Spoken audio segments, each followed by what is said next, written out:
Let's draw the Bohr-Rutherford diagram for chlorine. The first thing you need to do is you need to determine the number of protons, electrons, and neutrons there are in an atom of chlorine. You know that the atomic number is the same as the number of protons and the number of electrons. So since chlorine's atomic number is 17, it means that there are also 17 protons and 17 electrons in an atom of chlorine. To figure out the number of neutrons, it's a simple equation. It's atomic mass subtracted by the atomic number. And the easiest way I remember this is I think of the alphabet. You know how the alphabet goes L, M, N, O, P?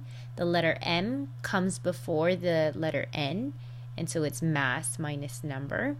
And you always have to round up to the nearest whole number. So if your value is 35.453, this 5 will round this 4 up to 5. So this will become 35.5.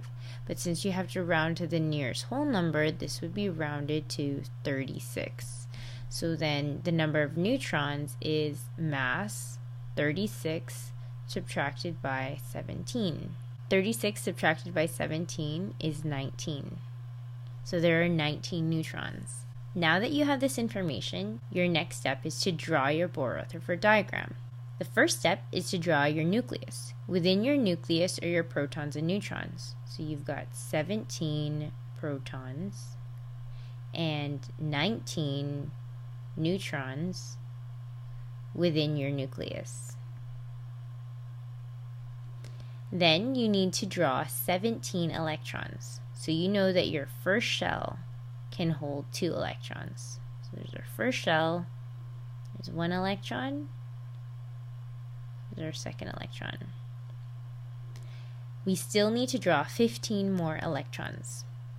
So since our first shell is full, we need to draw our second shell. Our second shell can hold 8 electrons. So now that we've drawn 2, we can add some more. 3, 4, 5, 6, 7, 8, 9, 10.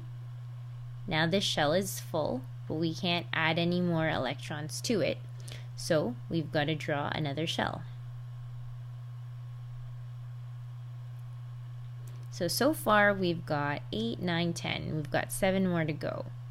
So that's 10, so 11, 12, 13, 14, 15, 16, 17.